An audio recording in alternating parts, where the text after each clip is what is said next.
Our world is lost in unnecessary fear and hurt. Our systems seem scientifically engineered to make you small, powerless, and always waiting for the next great leader who will fix the problems around us. Worse, we're witnessing neighbor versus neighbor while warfare breaks out around our family tables. But you have access to a spirit, a strength that enlarges and empowers you. Even better, you don't need to wait for the next big movement. You can heal the world. It's time for governance by grace. Welcome to Gracearchy with Jim Babka. A libertarian president? Well, Javier Milei of Argentina has won that title with a strong electoral victory that overcame a political dynasty called the Justicialist Party. Argentinians were looking for an economic savior, and Milei was very direct about the scapegoat, who to blame for the nation's hyperinflation. He proposed some radical solutions to help Argentinians flourish, and the voters agreed with him. Some of his proposals are music to the libertarian's ear, but some of his social views, not so libertarian, and his campaign was far less than gracious.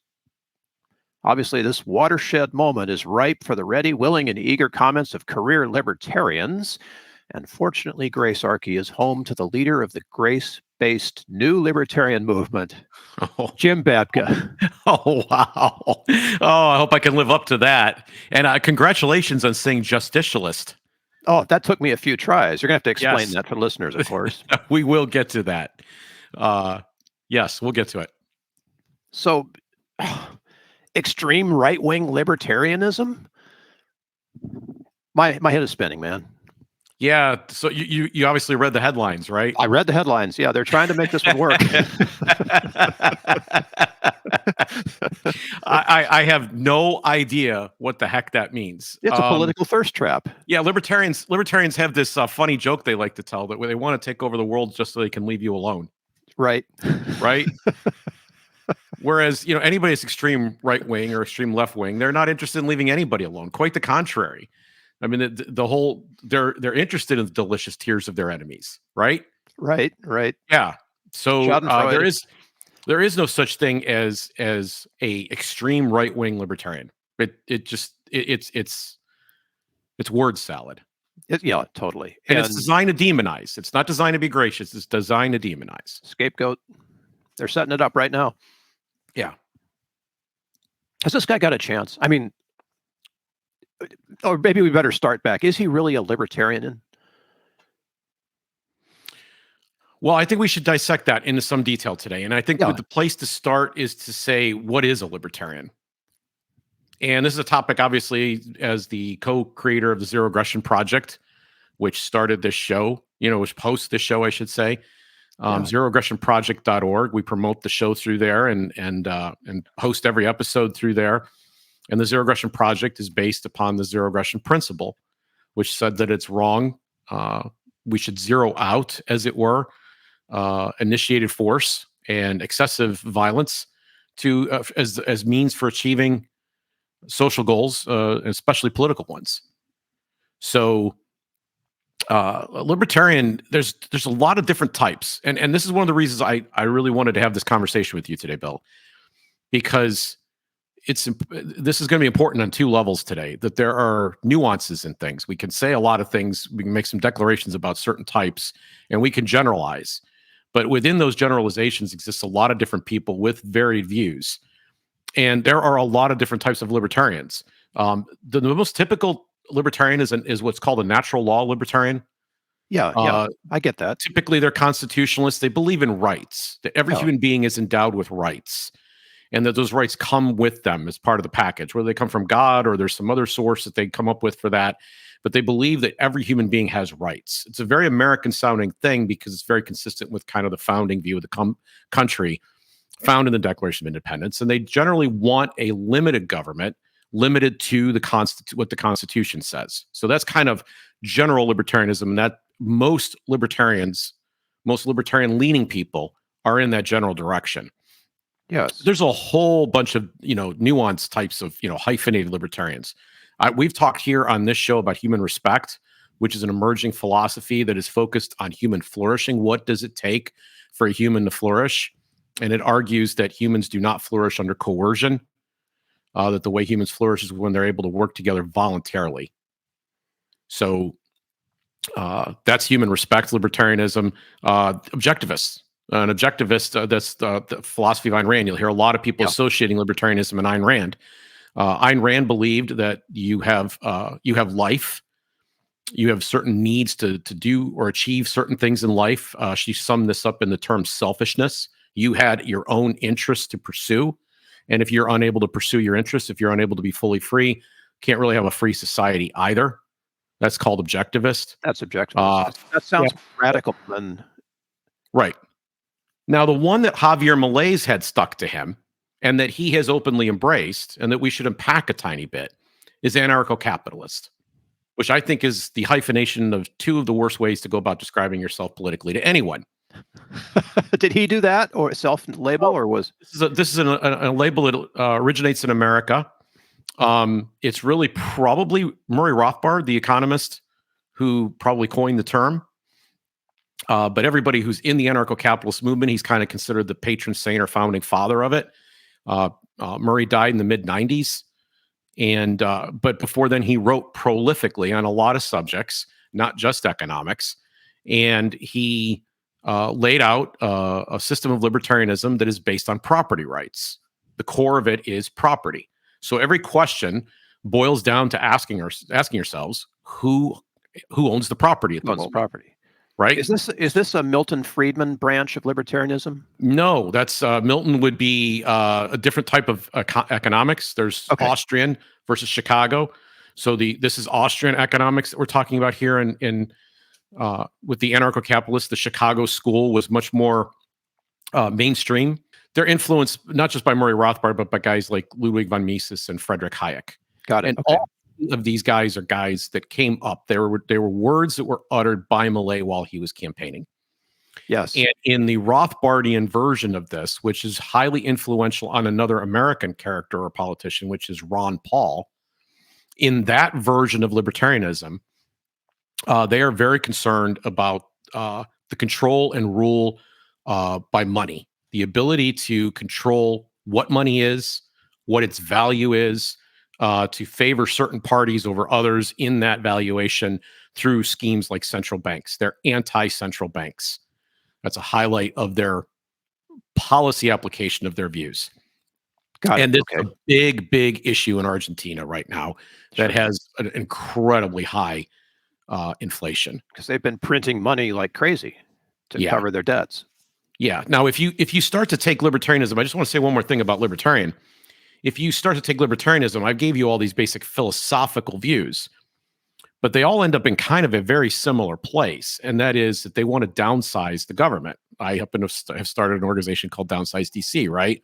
There you go. That meant that we wanted to see less regulation and more freedom. It meant that we wanted to see reducing of government spending dramatically. I used to argue when I was starting Downsize DC that if you took all the money that the government collects in cash and you piled it high like autumn leaves and then set them on fire, you'd still be better off than you would be if they spent it. The spending's the problem.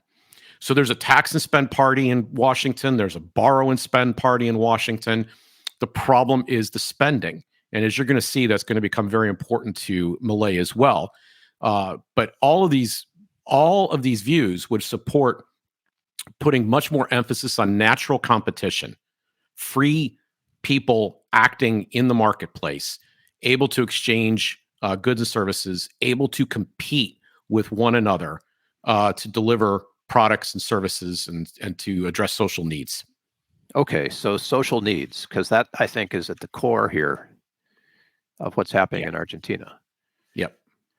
And just to be like the guy in the room with the hard question, and anarcho-capitalist suggests that capitalist approaches to social problems are preferred to government approaches to social problems. Anarcho stands for anarchy. Anarchy, they mean it in the most classical sense. So they mean it, they have to fight to try to explain themselves. This is one of the reasons I think the term is so weak. but they have to try to explain that they're not bomb throwers, right? They're not radicals in that sense. They're radicals in the sense they believe that the more government you have, the more trouble you have. So in reverse, the less government you have, the less trouble you have. Like, we should get to anarchy, which is a state where everyone owns themselves and rules themselves and can negotiate their relationships with others. So it's a more responsible version of, as you say, the classical form of anarchy. Yeah, so anarchy is just no rulers, right? So if you have a oligarchy, that's your elite ruling. If you have a monarchy, that's a king or some kind of royal figure ruling. If you have democracy, that's the demos, that's everyone participating in a vote to rule. And they're saying, wait a minute, why do we have to have somebody ruling? Let's just have none. Yeah. So that's the approach that they're talking. Now, at capitalism, then, is the social system that they're advocating in place of it, which is where free exchange of goods occurs, and people have property. They own and exchange property. And we depend upon people to do the right thing, or by not doing the right thing, to be eliminated from the equation by simply taking themselves out of it, by becoming impossible to work with. They believe that the natural forces are more powerful in terms of governing, and that what government does is it tries to suspend some of these natural forces from being able to work in favor of an oligarchy or some other, elite frequently. Yeah, exactly. Somebody who has their hands on the levers for everybody. Yes. Right. So they believe that if naturally we would all maximize our freedom. Okay. So in this picture, which, by the way, is the first time that I've heard libertarianism sort of addressed and encapsulated in under 5 minutes, so that it's understandable by the common dude or dudette. In this picture, where is Milei? How does he fit? Well, so he clearly articulated the anarcho-capitalist economic approach. Yeah. He was very forthright about this, not just positively and negatively. And his negative speech is ugly, particularly even just by simple American standards. It's ugly. He said things that were very crass about his political opponents, used rude characterizations of them that sold very well. They were very attractive to a group of people who were supporting him. They picked up on this and loved the fact that he was taking it to him. So, for those whose delicate sensibilities have been offended by the likes of Donald Trump, you ain't seeing nothing compared to what he did down there. Now, it's a different culture and a different way of speaking. True. Another Central American politician that I watched talking, who happens to be female, who's running, is likely to be a candidate in her own country for president, was pointing out that she would not be able in a Latin American country to talk that way. There are different standards for how men and women can talk. This is how men talk. It's not how women talk. He engaged in what is normal political dialogue over there. He did not try to glamorize or pretend that he was something. So he was very blunt. And when I say he was blunt, I want to be clear, positive and negative. What do I mean? Positive in that he had a vision, like the one we just discussed. Yes. Negative in that he was very clear who was to blame for having put them in this situation in the first place. But to fully round out and answer your question about is he really libertarian, it's a coalition type of system. It's a parliamentary system. And in making that coalition, he decided to take a more right-leaning side in the culture war, because it tends that the people who understand free market economics better, on balance between the two camps of right and left, are the right. The right tends to do a better job with economics than the left does. And so he found allies over there, or people that were open and receptive to his message. And he found that he was able to tap some anger and sentiment on that side as well. It brings me to this point, and I want to say this out loud to everyone listening here, because we don't realize how good we've got it. And that is that culture war battles are a luxury. This is a country that has, their key issue is that inflation has been commonly above 100%. It's been as high as 140%. So I want you to imagine the following scenario, just to really get everybody in a sense of why a man like this would get the attention he got and why he won his election by a wide margin. He did so because It's not uncommon for a working class or poor family in Argentina. Poverty has gone staggeringly high. It went in the last decade from 5 to 40%. So we're talking about 40% of the population is in the boat that I'm about to describe right now. You get your check, and then you have to spend all of the money right away because the purchasing power of the money for the check you just cashed in just a few days will not be worth as much as it is now. And then to make matters worse, because of various reforms and proposals that have been put forth by the government to control inflation, one of the things that they did is they put a limit as to how much any one person can buy in the store. So this becomes an entire family outing. The paycheck arrives, the entire family gets to the store as quickly as possible. They break up the list so that they can all buy what's needed for their family for the week. And they've got to do it now because it will not be worth as much if they wait a few days. Now imagine that's your life here in America. Right. Imagine 40% of the population had to think that way, right? And this is what he's coming in to address. So there's people are saying, well, he has said some bad things on trans issues. Well, you know what? That all takes second place to eating, paying the rent. Okay. Regular people want to be empathetic, but they can't be empathetic when they've got that much economic pressure on them. Yes, I see what you're saying now.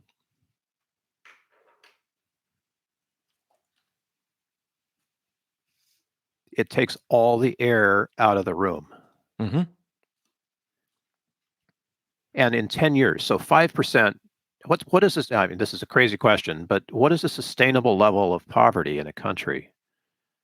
You actually would want it to be lower than that, although it depends on how you're measuring the number. I mean, right. that's a factor as well. But based on their official estimates, that's what it is. So that's economic, but can you imagine the social and behavioral health stresses on the system when 40% of the people are living in that kind of a place? Yes. And so when someone comes along and speaks plainly, that person's and can explain, articulate who's to blame and why they did what they did, and then say, I've got a better solution. And they can spell that out too. And they can quote economists that have books that you can go read. By the way, all the works of Hayek, all the works of Mises, all the works of Rothbard are in Spanish. They're all available. So you're able to quote this material, you're able to put that out there and share it and say, this is what's happening. So, I'm sitting here. The reason I contacted you and said, we got to talk about this is I'm watching a show where they're talking about the Atlas Network, and it's spread into Latin America and Africa. The Atlas Network is a group of free market thinkers funded here mostly by Americans, but other people around the globe as well, who want to export the benefits of free markets to the world. And so they've helped build think tanks. And Javier Milei is a product of some of the work that's gone in Argentina there. And this was presented in breathless language, like this is some kind of like junta. They're overthrowing government. Right? They're global cabal trying to take over. They're conspiring. There's this big conspiracy or whatever. No, all they're trying to do is make sure that there are people who are putting out white papers who can make media appearances to talk about these ideas in public forums so that people can consider these ideas. And one of the spokespeople that emerged in this was Javier Milei. And Javier Milei then has to take it to a whole nother level himself. There's no American conspiracy that creates Javier Milei. Javier Milei is a guy who has the ability to communicate. He is the right guy at the right time to communicate that message. If you take away the economic situation there, Javier Milei isn't going to be that guy anymore. He's not the right guy anymore. Javier Milei is able to step in, and he was willing to take some risks, some social risks, to do what he did. But there's no American. I mean, just the breathless stupidity of this, that a think tank somehow or other articulates into trying to take over the government. No, I mean, it's a competition of values. And if your values have been dominant for a very long time, New York Times, Washington Post, random, person on the political left, your values have been dominant for most of the last 50 years. There's been slight breaks of slight right leans inside the Peronist party, which is called the See, I'm going to mess this up now. Justicialist party. And there's been some little right conservative leaning reforms that have been put in along the way. And those happened, by the way, to coincide with slightly better economies every time they did it. But they found ways to screw this up. And I think we should have a conversation of who they are and how they did get there. So you said Peronist and Judicialist. Is that no justice? Yes, Justicialist. Yes, Justicialist. we'll explain where this word comes from. First off, okay, so let's talk about Peronism. Yeah, right? Get back to Peron, because Eva Peron was a big deal and turned the wife of the first wife of Juan Perón. Right, she dies in her 30s from cancer. Her husband was the president, and she became the vice president. Perón's second wife also is vice president of the country later, and she succeeds him and becomes president. She actually becomes the first woman president of the country. So Juan Perón is an authoritarian figure. His movement or his party was built on a cult of personality with him at the center. And throughout the time since, the people that are in the party appeal to him the same way that a Republican might appeal to Ronald Reagan, or a Democrat might appeal to FDR, and maybe even more slightly in breathless cultish tones. He starts in the 40s, and the main sources of his inspiration at the time, this is before the world was totally angered at fascism, was Benito Mussolini. Mussolini had a big influence on him. Then British laborism and the American New Deal. These were things that were all influential on him at the time. So could you say he was a benevolent dictator? No. He did not care for dissent. He and his wife did not care for dissent. And so I'm going to give you a tiny bit of an analogy here in a little bit as to who he is. Okay. But they did not. They responded very in rhetorically heavy-handed fashion to any type of dissent, and they did have some authoritarian tendencies when it came to even using law to punish their political opponents. His problem in going to Argentina was that bringing a socialism, which was considered an atheist philosophy, probably wasn't going to sell very well in a predominantly Catholic country. Sure, yeah. So that's where justicialism comes in. It is Christian socialism. So when you hear justicialism, think Christian socialism. It's the idea. It's a synthesis between Christian social theory or Catholic social theory with socialism. So what does this mean, though? By the way, that becomes the name of the party. The Justicialist Party becomes the name of the party. And so, but Peronism is an easier word to say, and it really is kind of the philosophy that underlies all this. Same thing? Yes. Okay. And so it is, how do I describe Peronism? It's actually really, really difficult. It's a little bit like nailing Jello to a wall. It kind of is what it needs to be when it needs to be that thing.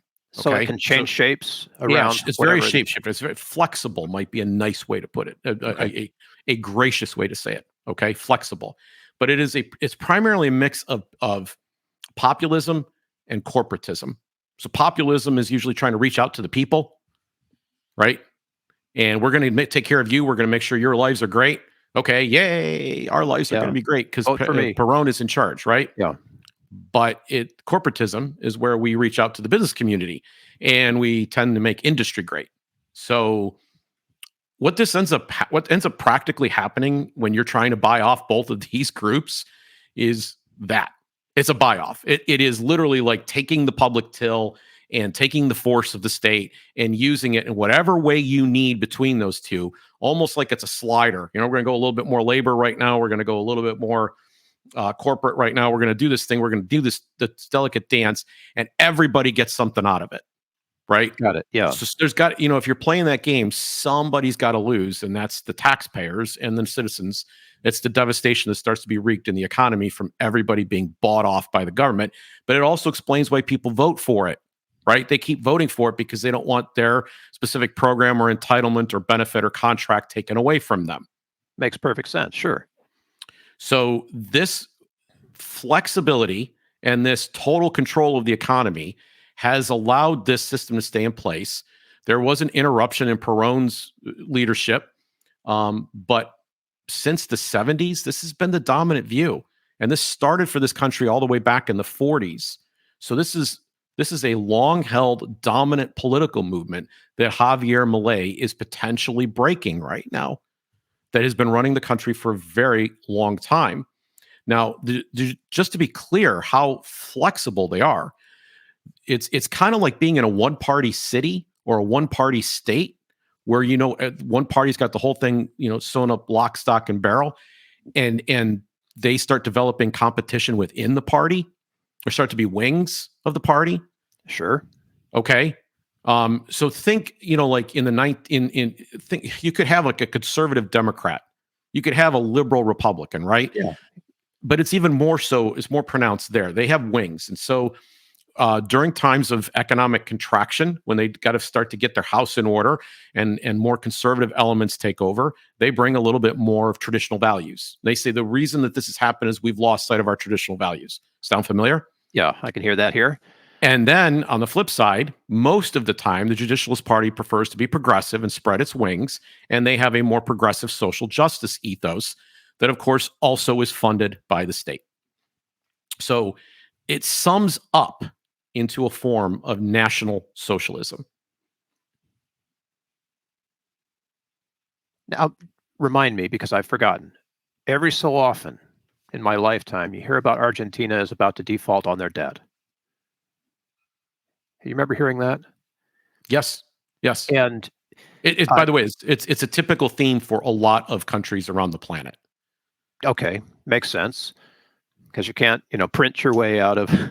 They cannot. The only country that can get away with that on the planet with impunity is the United States of America. So far. And that is because we have hegemony, which is a fancy way of saying we are the empire that dominates the globe, militarily speaking. And we also have the very biggest... We have the biggest economy. We have the place that everyone wants to come and trade. And so, there's a saying that when the United States economy gets a cold, the rest of the world gets a flu or pneumonia, right? It's really bad for the rest of the world. So the things that happen here, like we had a Great Depression, but it impacted the rest of the world much harder. Yeah. And that's the fertile ground in which, for example, comes up, right? Yep. You don't have that happen without the United States. So there are international agencies, particularly the IMF, that are out there to help facilitate loans to Argentina. Yeah, I don't want to get too far off on this tangent because where it really hits home is considering here in America, which of our native politicians are most Peronist or most Justicialist. Well, so this is an irony of ironies. This is incredibly ironic. The person that would probably be the closest to a Peronist in American politics today, the name that everyone would know and recognize, would be Donald J. Trump. And I say this not for very specific, clear reasons. I'm saying from a policy basis, trade restrictions, the idea that we should have a kind of a America first attitude, this nationalist streak. This is very much a hallmark. He is not a traditional free market economic thinker, which had been a dominant force in the Republican Party, even though I don't know that they were successful. It had been you at least had to pay lip service to it. He doesn't pay any lip service to it. And he slapped protectionist tariffs everywhere he could, and he put trade restrictions down in places that he could, and he wants to stop the free movement of goods and services and human beings across the border to try to rebuild the American economy. It's a protectionist approach saying we've got to put America first. And a Peronist would say we've got to put Argentina first.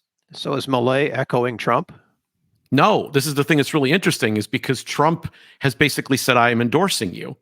And this is because this is the way it's selling back home in the media. So I don't know if you remember, but hydroxychloroquine. The president uttered the word he didn't even know how to pronounce it. He said, we have this drug that people can, it's magic, it's HCQ. It's great. But hydroxychloroquine was as part of a package of materials, a package of pharmaceutical interventions, a cocktail as it's sometimes called, was effective. I've written about this. We've talked about this here on the show. Was effective at reducing, if it was taken early enough, incidents of hospitalization and death for people who had. So this got suppressed because Donald Trump said it. And now the other similarity is that this guy's kind of out there. He's got this real messy, bushy hair that he doesn't comb. It's like really goofy looking. He's got these long mutton sideburns to go with it. It's just kind of atrocious looking. And he talks much more crass than Trump. And so his style has been compared to Trump. And here's the thing that's really being compared to Trump is the fact that he's an outsider. Mm-hmm. He's not part of the official establishment. So they're bemoaning, for example, the potential death, we'll get to this in more detail in a moment, of the central bank system there, right? Why would the establishment in the United States care about the existence of a central bank in Argentina? Like, it's just kind of weird. And clearly this isn't working for them. They're very poor. And why the focus on some of his right-wing positions on social issues that he's taken, which are very much in the back in terms of what he's there to do and what he believes he's about. Right. Why the emphasis on those issues back here at home and the attempt to tie it to Trump? Well, Trump, of course, has taken full advantage of this and said, sure, he's like me, right? We're two peas in a pod. I can't wait to visit with him. I'm going to make a trip to Argentina because he's me. But policy-wise, Trump is no Hayekian. He's no Rothbardian. Not even close. Not even remotely close. Trump is much more like the people that Milei has fought, who would socialize things, who would do things to put Argentina first, which would mean that they would dramatically reduce opportunities for trade, increase regulation and taxes. Milei is actually proposing straight out just to get rid of a lot of that. Oh yeah, you've seen the video of him ripping off the government agencies off the whiteboard and tossing them aside. Oh yeah. Get rid of them all. That sounds libertarian. Yeah. So Milei's plan then is first off to cut spending and privatize a significant portion of the services that are provided by government. But some institutions he just flat out is saying the government doesn't need to be involved in. Just period. Okay. Downsizing the government. Yeah. Radically. And so, and that's important because the other thing and the thing that he's best known for in terms of policy proposals is what's called dollarization. Right. This is so interesting to me. So he will dump his equivalent of the Federal Reserve in Argentina to hitch the star to the Federal Reserve, the unelected people who make monetary policy decisions that sit in America. This is his big plan. So what a typical nation's central bank is really all about, and ours to a large degree too, is the ability to manipulate currency so that you can cover up other sins, economic sins you're committing. Right. The inflation band-aid, we know. Yeah. Deficit spending being the biggest one, right? We're going to do this. We're going to do that. Remember, we said they're going to buy off all these constituencies. We're going to do all these things. And then the way we're going to pay off the debt is we're going to inflate the currency. Yeah. And this has not really worked because debt, as part of the deal, the hegemonic deal we've got across the planet, is all dollarized. So these IMF loans that go to Argentina, they're dollar denominated. They got to be paid back in dollars. So if Argentine currency is losing ground, they print more of it. They walk into the bank before the exchange rate's been adjusted.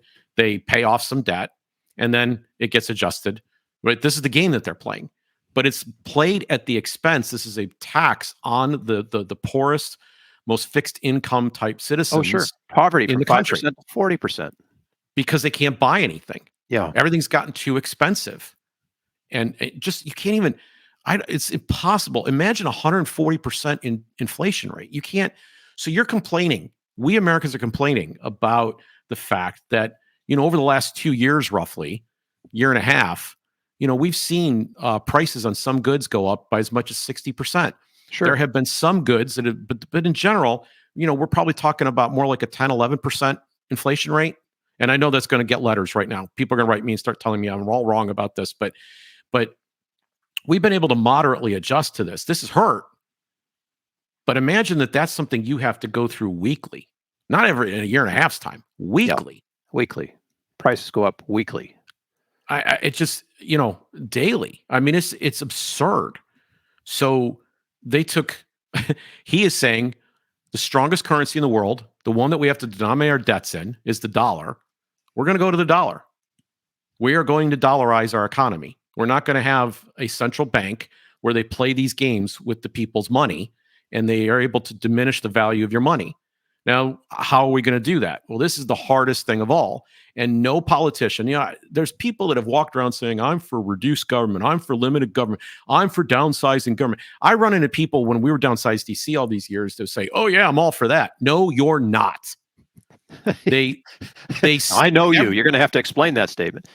Every year they increase the spending, and everybody's got their favorite pet programs that cannot be cut. Nothing can be laid on the altar at all. And what ends up happening is that the two parties get together, and this is one of the reasons I hate bipartisanship, is they get together and they say, you know what? You're right. I don't want to take your stuff away. Just don't take my stuff away. Oh, we're agreed. We're going to buy both of our stuff. How are we going to do this? Oh, we're going to deficit spend.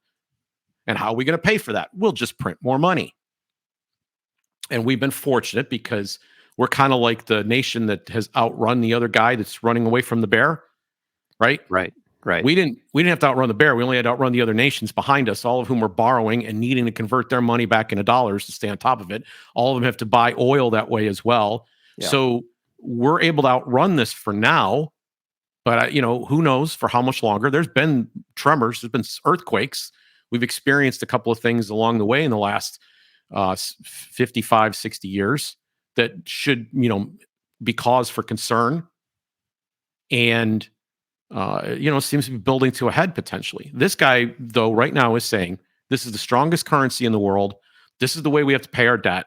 We're going to have an honest accounting. We're just going to do this in dollars. And the only way we can do this is to cut spending.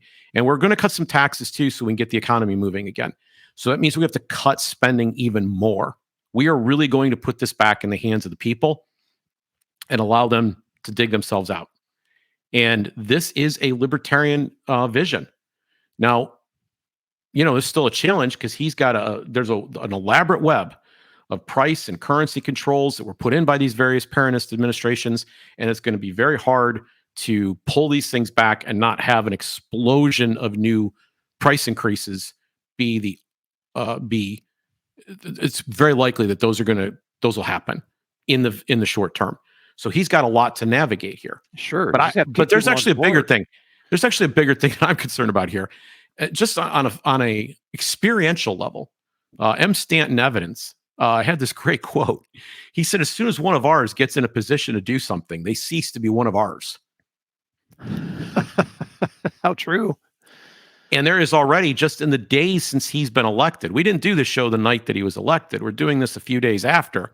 There is already initial evidence that he's starting to back off a tiny bit on the things that he said in his campaign.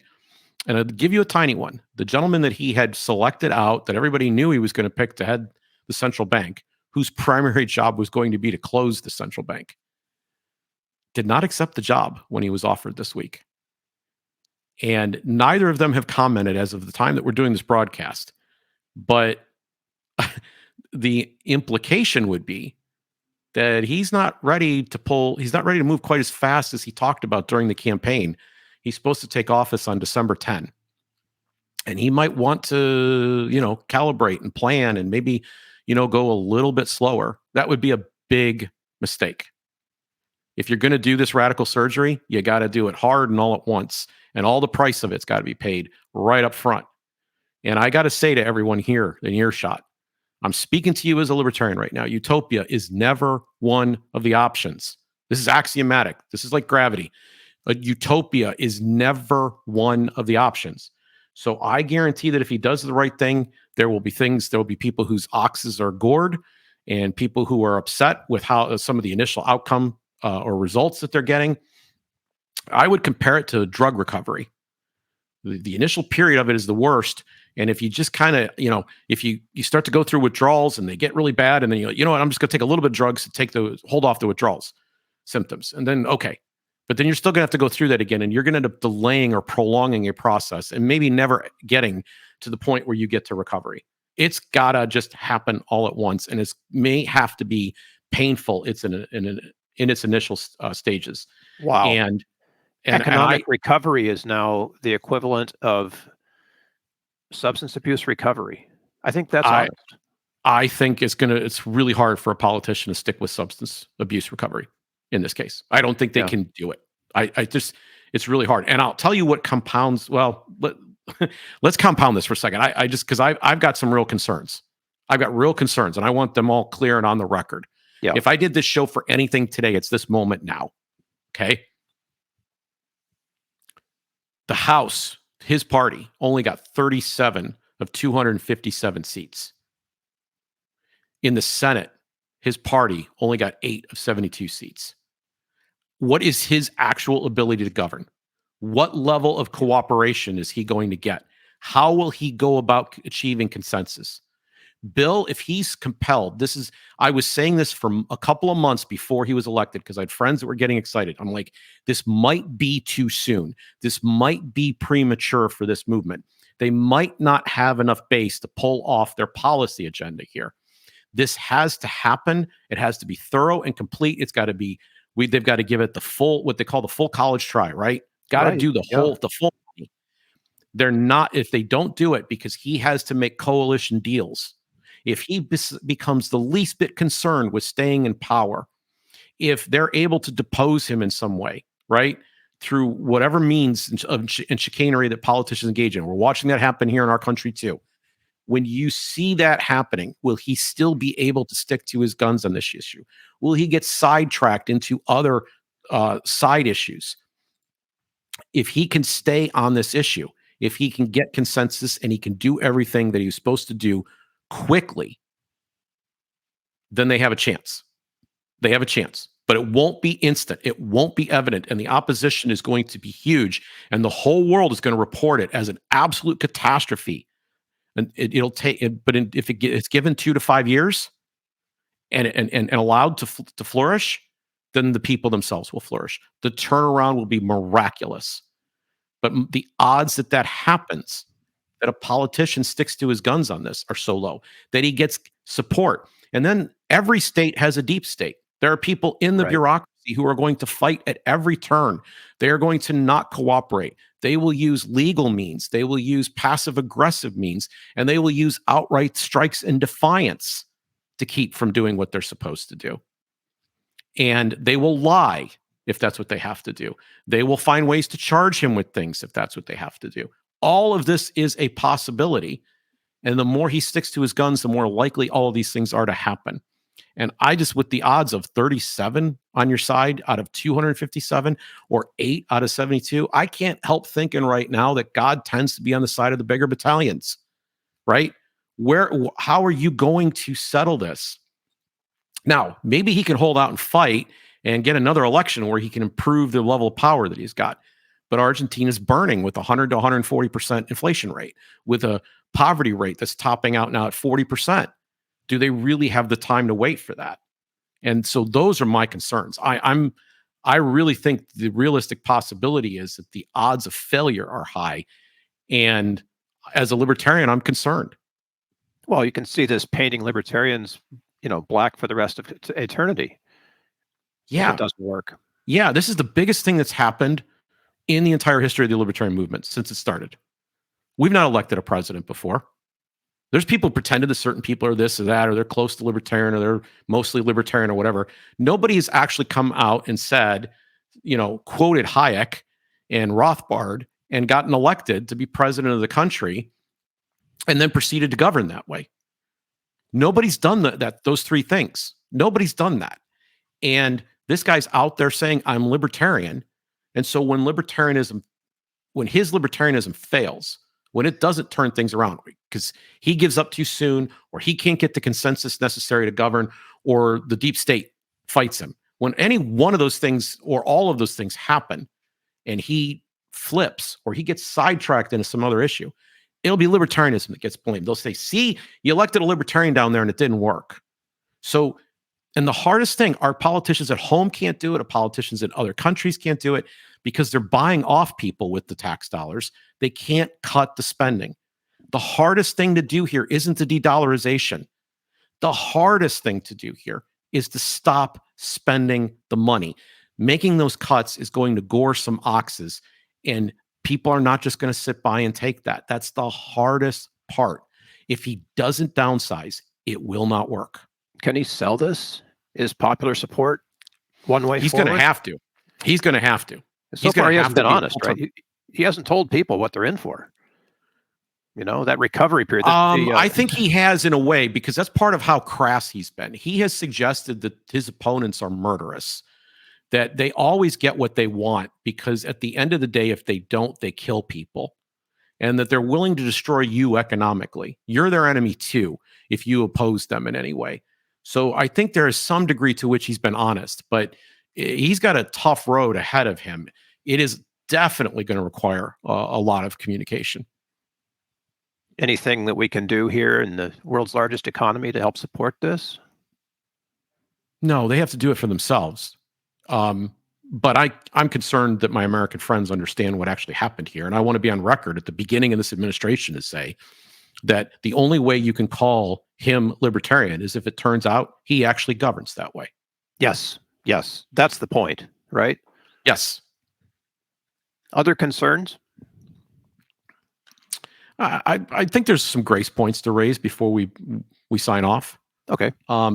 First, I want to encourage people not to trust the regime media on this. Anybody that would come out with an oxymoron like, extreme right-wing libertarian and put that in a headline like they're serious, like they're educated, cannot be trusted. Propaganda and tribalism, neither one of these things are gracious. And so don't trust the regime media here. And second, given the point that I just spent a lot of time belaboring about being actually governing libertarian, I would be especially wary of the early reports coming out. See, I told you so. If he's actually implementing libertarian policies, there's a recovery period. There's a time during which the country is going to be going through some withdrawal from the socialist drug it's been on all this time. And I want you to watch how libertarian he actually turns out to be instead. I guess I am asking, usually I'm advocating for giving grace, but as someone who has been associated with the libertarian movement since the mid-90s professionally, been involved in the libertarian movement, worked on a libertarian presidential campaign as a paid staff person, as someone who's done those things. I'm not a Libertarian Party member at this point, but I tend to vote libertarian, and I still have a lot of friends in the Libertarian Party. I'm asking that you wait. Just wait and see. That's the grace I'm asking for today. Wait and see. Yeah. And if he doesn't govern libertarian, then don't blame libertarianism. But if he does and he sticks to his gun and you wait, then I assure you, it won't be utopia. That's never one of the options. But better days are ahead for Argentina.